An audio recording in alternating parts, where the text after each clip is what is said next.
안녕하세요. 저는 제주도에 사는 30대 여성입니다. 1년 전 짧은 결혼 생활을 끝내고 현재는 혼자 살고 있습니다. 다사다난했던 제 이혼 이야기를 평소에 구독하는 유튜브 채널에서 보게 될 정도로 제 결혼과 이혼의 원인인 온 남편과의 이야기를 함께 들어주실래요? 나의 남편과의 만남은 엄마의 권유로 이루어졌습니다. 나와 남편은 엄마의 절친이 남편의 이모였기 때문에 만나 재했어요.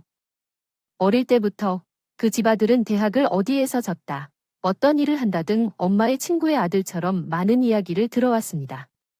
남편의 이모가 가끔 우리 집에 놀러와서 수경아, 넌 어째서 참을성이 많은 걸까? 우리 며느리가 될 만한 사람 같아 라고 말하기도 합니다. 하는 말씀을 늘 아셨죠. 엄마도 듣기 싫지 않으셨는지. 그럴 때마다 우리가 그러면 어쩌냐고 하셨어요. 요즘은 애들이 만날 때 좋아해야 한다고 대답하곤 하셨어요. 저는 동양화 미술을 전공하고 대학교에서 학과 조교를 했습니다. 간간히 전시회도 열고 작가로도 활동을 겸하고 있었죠. 20대 끝자락에 엄마가 맞선을 하자며 물어보셨어요. 30전에 결혼 생각을 해보라는 말에 웃으면서 넘겼지만 맞선 상대가 엄마의 친구의 조카였어요. 내 친구의 조카라는 이유가 아니라 그분 도우미업하고 사업이 아주 탄탄하다는 이유였습니다. 난 너 없는 집에 시집 보낼 생각이 없다. 시집만 오면 미술작가로 1,000억을 벌어 활동하라고 아들아 딸아 엄청 좋게 봐봐. 시부모짜리가 인품도 좋고 평소 집안끼리 가끔 모임도 하고 지내셔서 서로의 사정이나 성품을 알고 있던 터라 엄마는 생전 안 하셨던 결혼 얘기를 하셨어요. 처음에는 그저 호기심이었어요. 엄마가 시어머니가 될 자리가 현덕하시다 하시고 시아버지가 사업소안이 좋아서 재정적으로 넉넉하고 자식들에게 상가와 부동산을 고루 넘겨줬다고 하더라고요. 무엇보다 맞선 상대가 묵묵하게 고남자다운 모습이라는 말이 제일 명확하네요. 서로의 전화번호만 넘겨받고 어른들. 안녕하세요. 제 이름은 신수경입니다. 이원보 씨를 처음 뵙게 되어 반가워요. 우리는 만나기로 한 약속을 없이 알아서 이루기로 했어요. 우리는 맞선 장소로 유명한 카페에서 둘이 만났습니다. 이원보 씨는 키는 크지 않지만 다부진 체격에 매서운 눈빛을 가진 남자다운 인상을 가졌어요. 처음에는 조금은 낯을 가리는 듯한 느낌을 주었지만 말을 아주 잘하셨어요. 이원보 씨는 아버지께서 사업을 가르쳐 주신다고 하시더니 새삼스럽게 사업과는 언변이 다르다는 생각이 들었어요. 수경 씨에 대해 학창 시절부터 많이 들어왔고 미술을 하신다는 얘기도 듣고 있었어요. 그래서 분위기가 우아하고 신사적이었네요. 이번 만남에 대해 감사해요. 이원보 씨가 잘 말씀해 주시니까 제 긴장이 조금 풀리는 느낌이 들었어요. 상대가 쟤를 배려해 주어서 그랬는지 생각보다 편안하게 대화할 수 있어서 좋았어요. 잘 마시고 산책도 하고 첫 만남임에도 낯설지 않았어요. 수경 씨 키가 좀 크신데 실례지만 얼마나 되는지 물어봐도 괜찮을까요? 172cm 정도이신가요? 늘 연애할 때 남자들은 제가 키가 커서 데이트의 권유를 하고 왔던 적도 있었지만 이 남자는 다른 것 같아요. 제가 수경 씨랑 비슷한 키인데 이세를 생각하면 키 큰 여성분이 좋다고 생각하더라고요. 제 이상형인 것 같아요. 대부분의 남자친구들이 제 콤플렉스라고 생각해요. 만들어버린 키를 장점으로 삼아주시는 남자였어요. 집단 속에서 좋은 사람으로 인식되어 호감을 느끼게 되었고 서로 마음이 맞아서 양쪽 부모님들도 호감을 가지셔서 속전속결로 결혼하게 되었습니다. 제가 28살이며 서로의 취향이 비슷하고 대화도 잘 통해 결혼 생활이 순조롭게 이어졌어요. 가장 중요한 것은 시어머니가 너무 좋은 분이셨다는 점이었습니다. 제가 너희 시어머니가 사람을 좋아해서 시집살이 시킬 미인은 아니지만 그럼에도 불구하고 따뜻하게 대해주셨어요.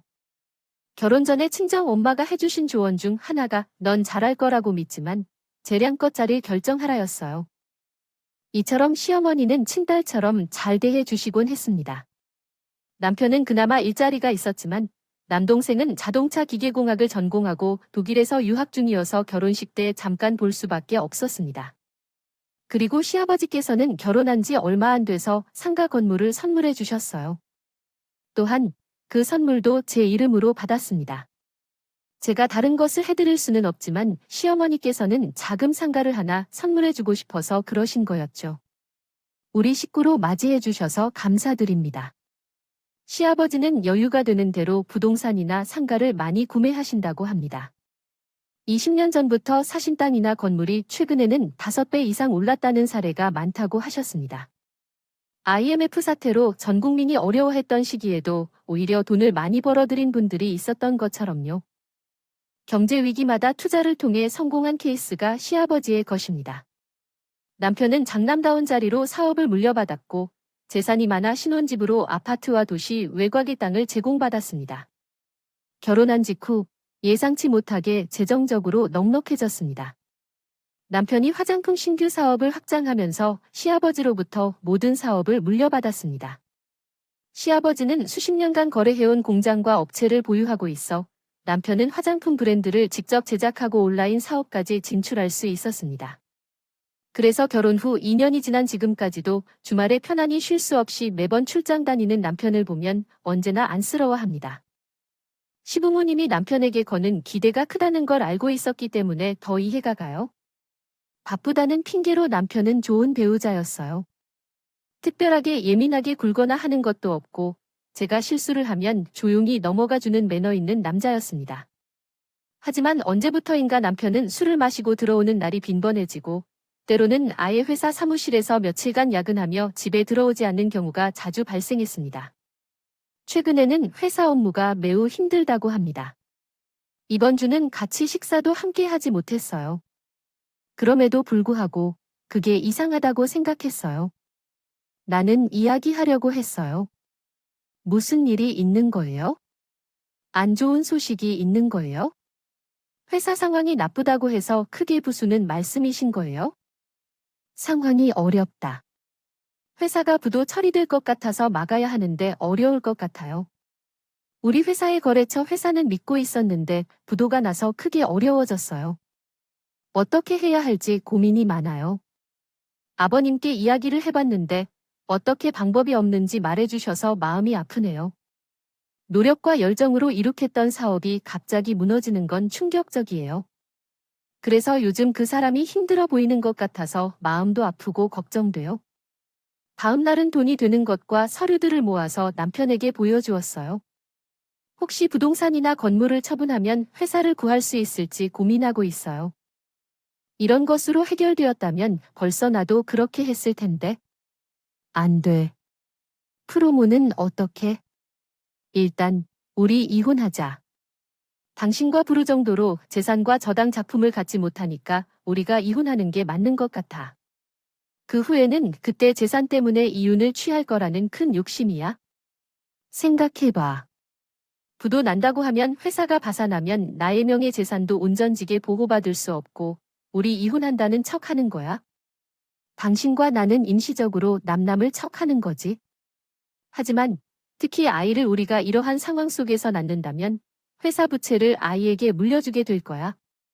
땡전 한 푼 없이 어떻게 아이를 키울 거야? 상상하던 가정생활이 결혼한 지 2년째.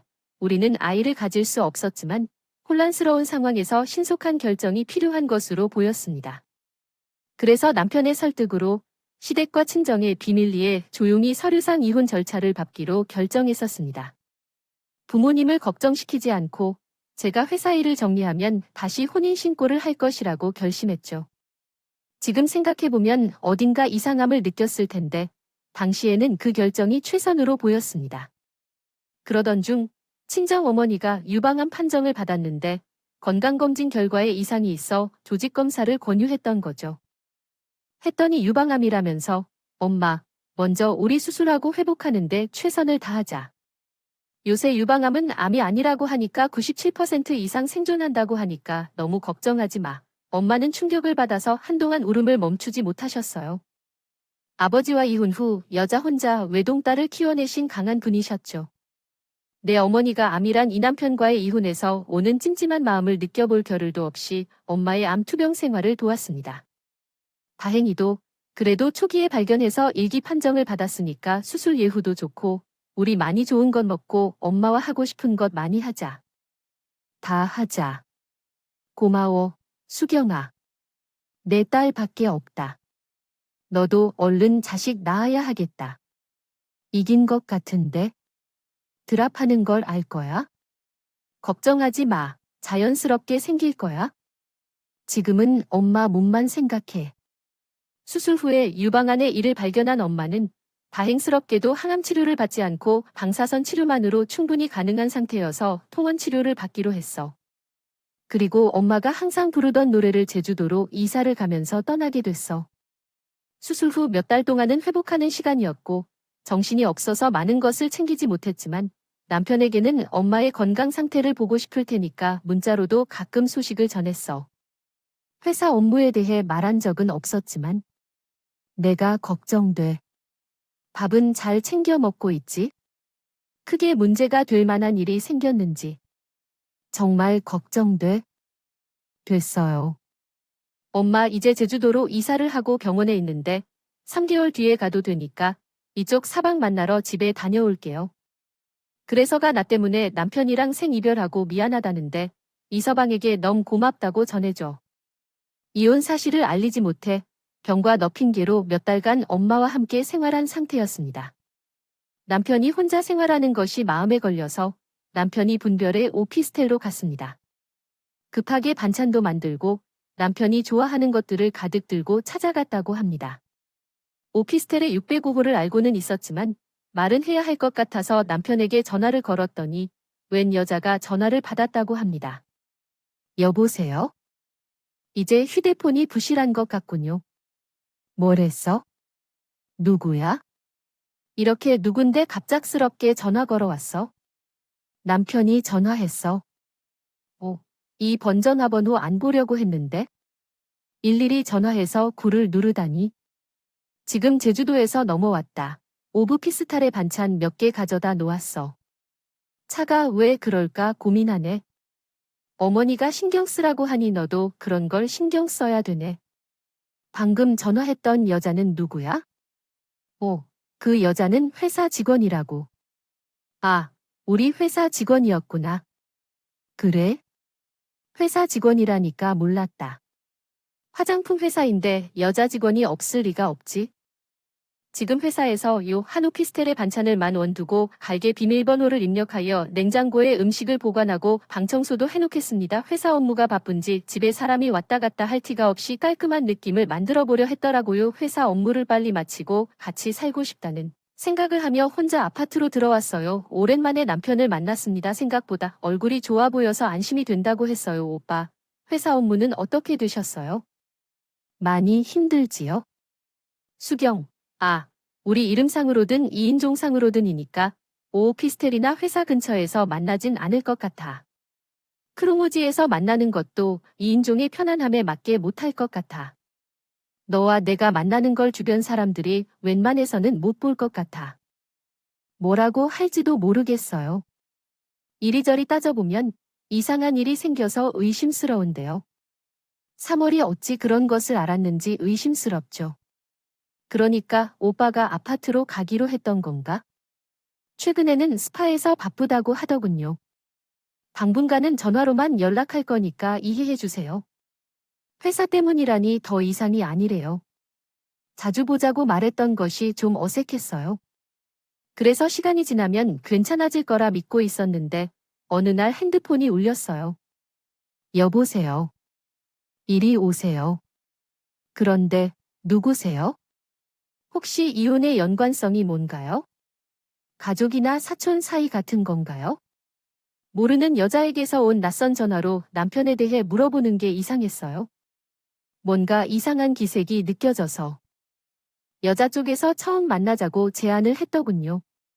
궁금한 것을 더 물어보려 했지만 여자는 직접 만나서 얘기하자며 주소를 말하고 전화를 끊었습니다. 제가 사는 아파트에서 그리 멀지 않은 곳에 여자가 말한 빌딩이 있었어요.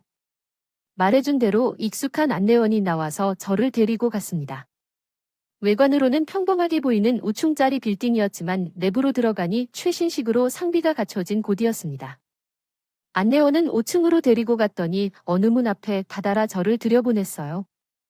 책상이나 4개의 의자가 깔끔하게 놓여 있어 보이는 상실이었지만 화려한 색감의 인테리어 소품들이 있었습니다. 여성적인 취향의 서재 같았어요. 잠시 기다리자 어떤 여자가 들어왔어요. 제가 만나자고 한 사람으로 여자와 저는 보자마자 동시에 말을 잃었습니다. 그 여자는 수경이에요. 심수경 하미주 맛질 중 고등학교를 함께 다녔던 동창 친구였어요. 특히 우리 둘은 중학교 때 절친으로 지냈었죠. 성인이 되어 만난 적은 없었지만 화장 아래 예전의 얼굴이 보였습니다. 수경아, 오랜만이네. 그래, 거의 10년이란 게 너무나 믿기지가 않네. 많이 변했어. 우리도 이제 30인데 예전하고는 참 다르지? 나는 한국어로 전화했어. 나는 너가 이용 보실 줄 몰랐다고 연락해서 너무 놀랐어. 우리 친구는 어떻게 해야 할까? 남편에 대해 너 남편인 줄 알고 전화했는데 아니야. 지금 그분하고 결혼한 사이야. 여러 가지 상황이 있지만 맞아. 이 말을 들은 친구는 분노했습니다. 그래서 이야기에 따르면 친구의 아재 남편은 허위동거 상태로 결혼을 준비하고 있었던 것입니다. 결혼 혼수 준비를 하고 혼인신고를 앞두고 있었는데 얼마 전에 여자로부터 전화가 왔는데 그 대신 받아서 엄청 예민하게 화를 내더라고요. 눈치챘다는 것이 있었다. 전화 상대가 나를 구역질냈다.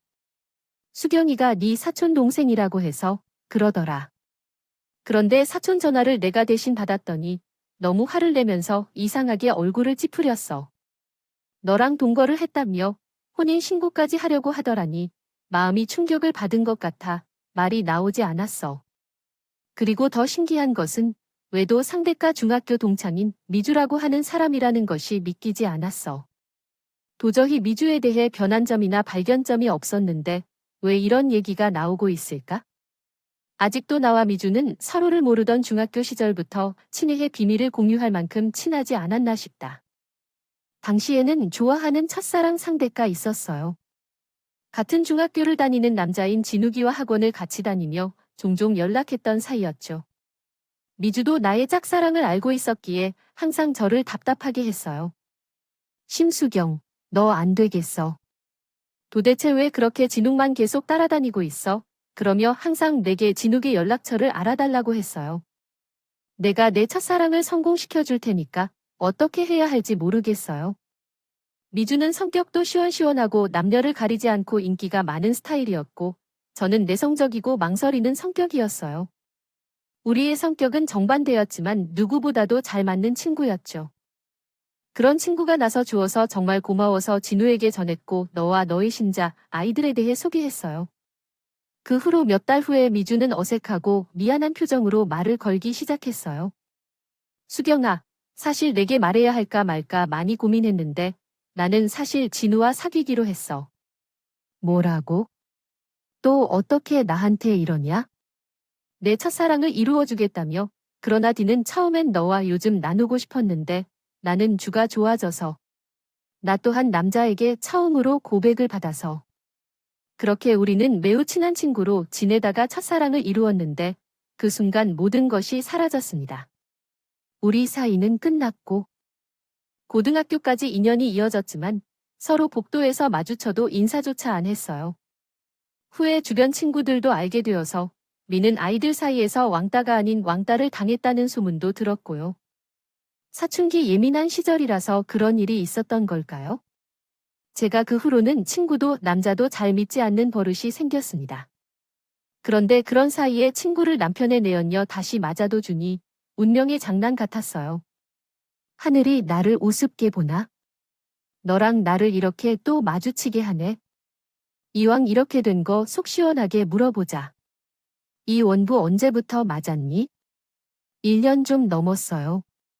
미용 박람회에서 처음 만나고 사업 파트너들 간의 모임이 있어서 그랬어요. 서로 자주 만나고 좋아지다가 지금까지 이르게 되었습니다. 그러나 너 날 어떤 음모로 꾸미고 있는지 이해할 수 없네. 정말 당황스럽군요. 피해자라고? 그게 어떤 뜻이란 말인가요? 나한테 처음 만날 때부터 자기는 결혼을 생각하지 않는 노총각이라 말했어. 자기는 날 도와주길 바랐다고 했지. 나 같은 이상형을 찾지 못해서 혼자였다고 했는데. 난 미 영어에 능숙하고 신생 화장품 브랜드를 운영하고 있어. 때때로 네가 필요로 할 때 조언을 해주려 한 거였어. 내 남편이 내게 거짓말로 접근해서 사업을 하자고 꾀더라고. 미혼이라고 했다고 했는데 그것은 1년 전 일이었어. 1년 전에 난 너와 결혼했었지. 어떻게 이렇게 일이 벌어진 거지? 하미, 주야 너에게 솔직히 말할게. 그 남자가 유부남인지 몰랐어. 진짜 몰랐어. 하늘의 맨 나는 중학교 때 너와 있는 동안 남자 때문에 그렇게 멀어진 걸 느꼈고 주변 친구들이 모진 소리를 듣자 안 되는 것을 깨달았어. 그 후로 사적인 관계에서 남자를 만날 때는 누구보다 조심하고 살았어. 그래. 하지만 모든 게 무슨 소용이야? 우리 둘 사이가 다시 이렇게 얽히고 말았는데 안 되겠어? 이 남자에게 이게 무슨 문제인지 물어봐야겠어. 잠깐만, 수경아. 기다려. 일단 전후 상황을 알아보고 너에게 다시 연락할게. 그때까지 참아줘. 지금은 감정적으로 대응하지 말고 너와 나 둘 다에게 이런 일이 일어난 걸 생각해야 해. 사실이라면 주 문제나 사기 결혼의 가능성도 있고 단순한 문제는 아니에요. 주문은 아니에요. 우리 사실 이야기를 나눴어요. 3개월 전에 회사가 부도날 위기라며 재산이 저당 잡힐 만한 상황이라고 하는 서류를 보여줬어. 이혼하자라는 말도 나왔어. 회사 부도가 무슨 뜻이야? 최근에 이 업계에서 새 손가락이 아닌 듯한 매출 추이를 보여주고 있는데 3개월 전 정확히 내가 결혼 얘기를 한 시점에서야 진짜로 못된 의심이 들기 시작했어.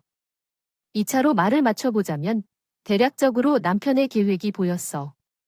결혼 후에 출장이 늘어나고 해야 할 일을 다른 사람에게 맡기는 것도 모두 친구와의 대화를 통해서 드러났고 서로 집을 왕복하며 살리는 두 집 살림이 증거로 남아 있었어. 남편이 이혼을 요구하고 그 후 다른 여성과 결혼하려 했다는 사실을 알게 되어서 나는 주절거리는 남편의 말을 들으러 손자리로 갔다. 그는 두 여자 사이에서 노는 것이었습니다. 난 그를 바라보고 멋짐을 어떻게 연기할 수 있는지 생각했다. 일단 마음을 정리하고 앞으로 어떻게 해야 할지 생각하고 싶었습니다.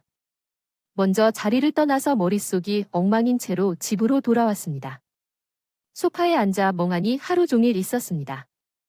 남편은 소를 사기로 나를 속인 친구의 말대로 그의 인격이 전혀 변한 것이 없었습니다. 그는 회사 문제로 어려움에 직면할 수 있으며 돈을 뺏길 수도 있다고 말했습니다. 그 모든 이야기가 내게 감정의 폭풍처럼 스쳐 지나갔습니다. 남편에게 전화를 걸었지만 부재중으로 전화를 받지 않더군요. 옆에 계시다면 멱살을 잡고 계속해서 사실인지 물었어요. 그리고 왜 이런 거냐고 목 놓아 소리쳐주고 싶은 심정이었습니다. 며칠 후 친구와 다시 만나 수경아, 너 독 10건이 나왔어. 가만히 있지 않을 생각이야. 지금 너에게 의견을 물어보는 것은 과거의 너에게 대한 사과도 있고 같은 여자로서 물어보는 것이야. 너만 원한다면 너한테 한 짓에 대한 복수도 해줄게. 이미 이혼도 했고. 그런데 버리면 괜찮을 것 같았어요. 갑자기 눈물이 터져 나왔어요.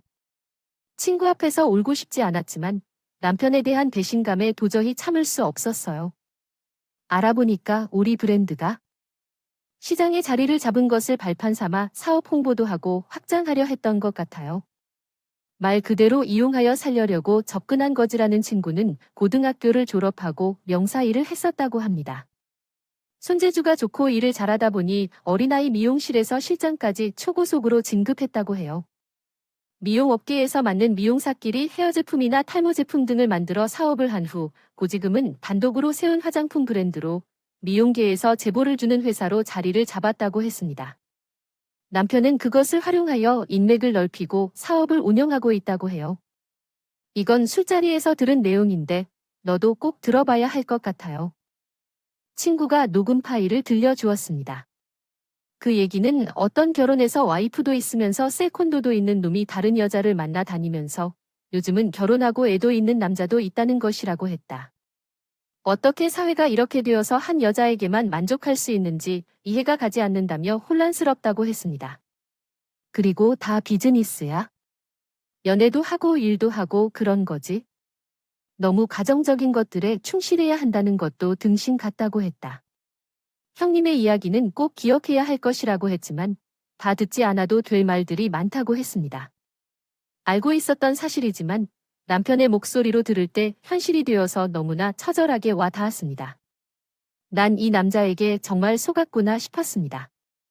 그럼 내가 같이 복수한다고 하면 앞으로 어떻게 할 계획이야? 라고 물었습니다. 내가 회사의 자회사 내부에서 일하는 한 직원이 해외에서도 10년 이상 일해온 모양이었는데 그 직원이 한 번에 물을 몇 번이나 먹는지 발견했어요.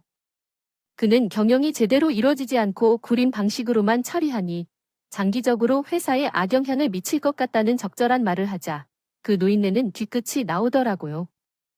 회사의 약점을 파악하고 처리하는데 어떻게 해야 할지 함께 상의해보자고 제안했습니다. 회사에 대한 이해가 높아 보이지만 이해에 빠져 회사를 망치는 일이 있으면 안 되겠죠. 그래서 어떤 변화가 있을 때 연락하고 도와줄 수 있는 어떤 문제가 있을 때 말해달라고 했습니다. 결정적인 약점을 찾기 전까지 남편과는 친구처럼 행동하며 이야기하지 않기로 약속했습니다. 남편은 일주일에 한 번 정도 문자나 전화를 주는데요. 어장관리를 하는 사람처럼 지켜주는 느낌이 들었던데 맞나요? 가끔 이 사람에 대한 심리는 무엇일까 궁금했어요. 쓰레기는 쓰레기통에 넣어둬야 한다는 게 친구가 말했던 걸 기억하며 이제 그만 생각하고 앞으로 나아가기로 했어요. 소재를 모으면서 이 사람과 어떤 방식으로 끝을 맺을지 고민했었는데 뜻밖에도 빨리 조치를 취해야 할 것 같아서 놀랐어요. 갑자기 메시지가 왔어요. 어떻게? 라고 물었더니 회사에서 새 제품 정보를 얻어서 자신의 회사 제품으로 선보였대요. 그건 직면한 과제야.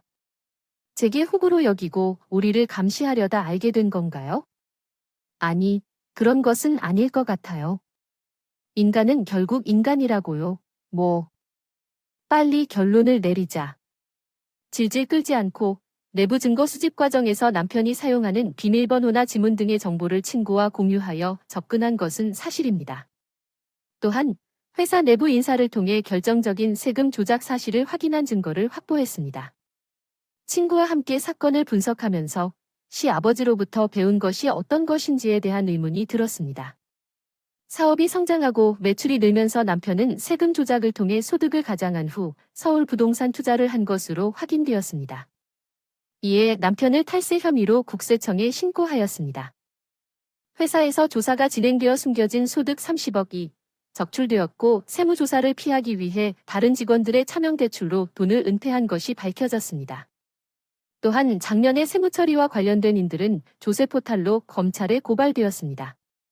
텔레비전을 켜보면 남편의 회사 탈세 사건이 지역 뉴스에 계속 보도되었습니다. 동안의 시부모님도 사실을 알게 되셔서 시아버지는 충격으로 한동안 병원에 입원하셨습니다. 마음은 남편과 이혼을 얘기하고 거리를 두고 싶었지만 시부모님께서는 특히 자식까지 잘 대해주신 것 때문에 쉽게 얘기를 못하겠더라고요. 한날 밤 친구 미주가 집으로 방문해 왔습니다. 찾아왔어요. 나 정말 용서할 수 없다는 말을 했었어요. 국세청에 신고했던 것을 압니까? 찾아와서 말씀해주고 떠났어요. 일단 너한테 전해줄 일은 없었어요. 그럴 필요도 없고 일정 때문에 우리 회사에 다가오는 것은 더 이상 허용되지 않습니다. 내가 너한테 이야기했을 때 둘 다 안 좋지 않았느냐 하더랬어요. 성인들끼리 그런 말을 할 수는 있지 않겠어요? 내가 내게 배신당한 적, 회사 정보를 먼저 빼돌린 적에 대해 생각조차 안 하고 말한다면 죄송하지만 정말로 좋아했지만 어쨌든 모든 게 끝났어요. 남자친구에게 속았다면서 전화하는 친구나 다른 것, 그것도 모두 똑같다고 생각해요. 부탁이 한 부분까지 관련해서 친구는요. 더 힘들어 보였어요. 알지 못했지만 본의 아니게 저와 남편 사이에 있어서 미안했다고 사과했어요. 운명의 장난으로 밖에 설명할 수 없는 인연이 참 많이 아팠다고 했습니다. 당연한 결과이지만 남편은 탈세 혐의로 신용에 문제가 생겨 자금 압박으로 1차 부도를 맞았다고 했어요. 남편 문제에 적극적으로 발벗고 나서지 않자 시댁도 친정도 제게 무슨 일이 있냐고 물어서 양가의 이혼 사실을 알렸습니다. 시댁에 갔더니 시아버지가 병상에 누워 계셨습니다. 어서 후령 아버지가 너 이혼했다는 얘기 듣고 부르라고 하셔서 불렀어요. 원고는 연락이 오래돼서 너만 불렀네요. 시어머니께서 마음고생을 많이 하셔서 얼굴이 수척해지시더라고요. 왔니? 이리 와서 앉으세요. 이혼이란 언제 어떻게 된 일인지 말 좀 해봐. 시아버지께서 아픔을 몸에 느끼시면서도 자식들을 걱정하시고 힘이 다 빠진 느낌이었어요. 회사 일도 이렇게 되었는데 충격을 받았기에 말씀드리려 하지 않았는데 재산과 집안의 사안에 계속해서 제가 함께하는 게 아닌 것 같아요. 남편의 바람과 서류상의 이혼 요구, 그리고 지금은 여왕과의 재혼까지 제가 알고 있는 선에서 사실을 말씀드렸습니다. 이게 모두 사실이에요. 그 사람이 당신에게 그런 짓을 했다니 내 아버지, 어머니. 죄송하지만 그것이 사실이에요. 부모님 앞에서 자식에 대한 내면을 드러내는 것은 너무 고통스러웠습니다.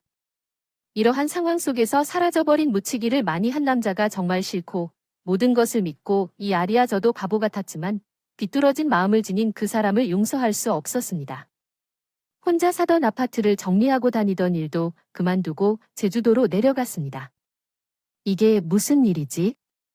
이혼이라고요? 무슨 발도 한 봉에 한때 상의도 없이 이혼을 결정했다는 소식에 엄마께서 충격을 받으셨죠. 오늘 하루 지났고 특히 이혼 사유가 외도여서 저를 설득해 합의 이혼을 했다는 점에 대해 의미심장하게 생각하셨습니다. 얼마나 신중하고 멋진 결혼 상대를 찾아낸 거니? 어떻게 남편이 이렇게 할 수가 있나요? 내가 이 놈을 방치하지 않겠어요. 바람 피운 여자랑 결혼한다고 널 속여 이혼시키는 건 말도 안 돼. 나는 그 집에 가서 부모님을 찾아야 할 것 같아요. 자식을 얼마나 제대로 가르쳤기에 탈세, 사기, 불륜까지 일어나는 거죠. 하지만 어쩔 수 없네요. 엄마 몸은 안 좋은데 이런 상황은 오히려 잘 됐다고 생각해요. 아이를 낳고 살아가면서 이런 일은 당연히 겪어야 할 일이었지만 엄마는 신세한탄에 허덕이고 계세요. 그래서 엄마 기분도 푼 다음에 나도 마음의 안정을 취할 필요가 있어서 한동안 제주도 친정에 머물기로 했어요. 했다. 때때로 우람이 자주 올라와서 잠만 계속 자거나 바다만 한없이 바라봤다. 그날도 운동할 겸 기분 전환으로 집 앞바닷가 산책로를 걸고 있었어요. 앞을 가로지르는 많은 사람이 있어서 고개를 들었더니 전남이었어요. 면도도 안 하고 싶지도 않았는지 깨끗하지 않은 모습으로 서 있었어요. 다시는 보고 싶지 않은 얼굴이라고 생각했는데 막상 보니 분노보다는 불쌍한 마음이 들었어요. 그래도 말을 섞거나 하고 싶지는 않아서 뒤돌아가려 했습니다. 수교와 우리 얘기 좀을 무슨 얘기 제가요? 나 결국 타산내겠어. 당신 파산한 거 모르는 사람이 있어. 다 인광 보여면 내 찾아왔어. 가면서 인사해 주세요. 아파트에 갔더니 모두 정리된 것 같더라. 우리 이제 낯설은 사이야. 이건 완전 장난 아니야? 소리 질러 자. 와, 할 말이 더 있나 봐. 회사 정리가 끝나면 우리는 다시 시작하기로 했잖아. 어떻게 뻔뻔한 얼굴로 다시 시작하겠다고 말을 할 수 있을까? 진정한 배신과 분노가 솟아올랐어. 당신은 끝까지 나를 무시했어. 내가 당신을 배신한다는 걸 알아차리지 못했어. 바람을 피워서 나와 이혼하고 그 여자와 결혼하려 했잖아. 나보다 높은 가치를 가진 그 여자를 선택한 거지. 지나가던 사람들은 내게 호통을 쳐도 좋다고 해도 몸으로 차마 다른 말을 외쳤습니다. 그 여자가 너에게까지 찾아왔다고 해. 무슨 말이야. 그런 관계 아니라고 말했는데 우연히 만났다가 그 여자가 혼자서 착각을 한 것이야. 당신은 아직도 40대의 심리적인 상태가 그렇게나 헷갈려? 아무리 그래도 2년 동안 한 이불 속에서 부부로 살았잖아. 더 정직하게 말해줘도 좋잖아. 그게 예의라고 할 수 없어.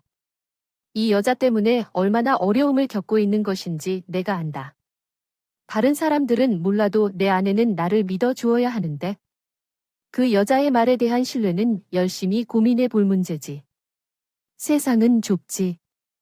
당신이 손바닥으로 하늘을 가리는 것으로 가려진다고는 할 수 없어.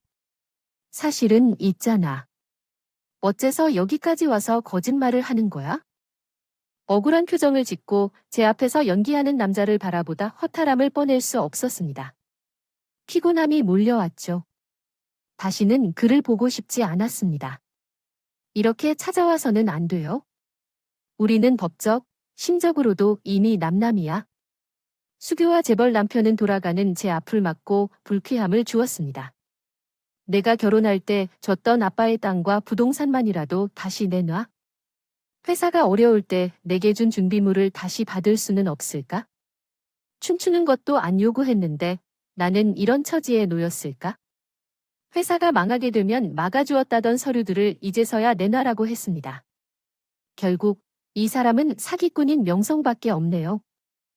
붙이기에 더 아까운 사람은 어떤 사람일까요? 얼마나 더 구차할 수 있는지 생각밖에 하지 않았습니다.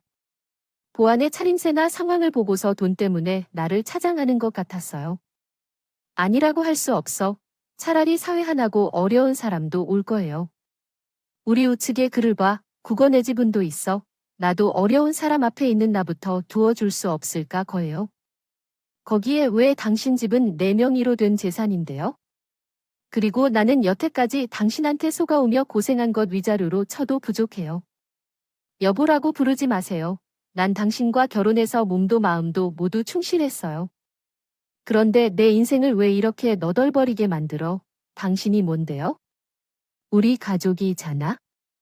전투를 함께했던 정들을 생각하더라도 이준호를 벗어날 수 없어. 진실로 가족이 있다는데 왜 그런 말을 하는 거야? 당시에 부모님한테 의절을 당했다고 스스로를 탓하던 분들을 떠올리면 충분히 남을 이해할 수 있는 것 같았어요. 자신들이 부족해서 그런 자식을 낳고 키웠다고 내 앞에서도 눈물을 흘리며 사죄하던 분들이 있기 때문이죠. 그걸 알잖아요. 지금 무릎을 꿇고 있는 그 모습 그대로 어머니와 아버님이 나한테 무릎을 꿇었던 그분들이 자식의 잘못된 길에 대한 죄를 내 앞에서 사과하고 있잖아요. 그걸 알면서도 나한테 이렇게 끝까지 소통하고 싶어 한다면요. 전 남편은 제 얘기를 듣고는 더 이상 아무 말도 하지 않았습니다. 그대로 뒤돌아 집으로 돌아왔죠. 아마도 남편은 이미 세상에서 가장 큰 벌을 받고 있는 것일지도 모릅니다. 가장 가까운 혈육이 자신을 버리는 고통이 얼마나 큰지를 알 수 없겠어요. 아직도 정신이 돌지 않는 것을 보면 아마 호의로운 쓰나미처럼 고통을 받을 사람이 있다고 생각했을 것입니다. 예전 남편이 찾아온 이후 한동안은 무기력해졌죠. 가혹한 말을 듣고 내쫓겨도 사람의 마음을 이해할 수밖에 없었기 때문이죠. 그 과정에서 새로운 시작을 하고 싶다는 생각을 하게 되었습니다. 내가 가장 하고 싶었던 것들을 해보고 싶다는 마음이 들어 열정을 되찾기 시작했습니다. 전업 작가로서 활동을 해보고 싶다는 소망이 있었는데요. 더 미루지 말고 해야겠다는 용기가 생겨서 제주도 바다를 배경으로 한 20개의 카드를 그려 나갔습니다. 다른 날은 하루 종일 식사 시간도 모르고 작업에 열중하거나 어딘가에 몰두하는 것이 나를 취해주는 느낌이었습니다. 1년 동안 꾸준히 그려온 작품으로 근처 갤러리에서 작은 전시회를 열었습니다. 이 전시회는 상업적인 것이 아니라 자기 만족의 목적으로 열었지만 저는 나름 만족했고 엄마와 가까운 지인들도 찾아와 축하해 주었습니다. 어느 날 갤러리로부터 작품이 팔렸다는 연락이 왔어요. 궁금해서 가보니 축하한다는 메시지와 함께 가장 큰 사이즈의 작품이 팔려나갔다고 하더군요. 친구인 미주도 함께 얻게 되었습니다. 전시에 대해 어떻게 알게 되었는지는 모르겠지만 그 친구 나름의 인사로 받아들일 필요가 있었습니다. 암묵적으로 다시 보지 말자는 그 친구의 마지막 이야기가 떠오르네요. 이사를 한 게 엊그제 같은데 시간이 벌써 많이 흘렀군요. 전 남편은 사업이 망하고 투자자들에게 쫓기는 신세가 되었다는 소식까지 들었었습니다. 이제는 남의 일 같지만 잠 못 들이고 고통스러워하는 모습을 보면 아직도 그 일로 인한 상처가 남아있는 것 같아요. 아직은 30대밖에 안 되셨지만 결혼과 이혼을 경험하면서 때로는 늙어 보이는 것 같기도 하고요. 하지만 사는 곳을 바꾸고 새로운 사람들을 만나며 멈춰있던 제 삶이 조금씩 움직이고 앞으로 나아가는 것을 느낍니다. 털어놓기는 부끄럽지만 누구에게도 말씀드리기를 망설이지는 않습니다. 않으면 어색하네요. 이야기를 나누고 싶은데요. 제 삶을 충실하게 살아가고 싶어요. 쓴 글이 조금 서툴러도 들어주신 여러분들께 감사드립니다. 모두가 건강하게 지내시길 바랍니다.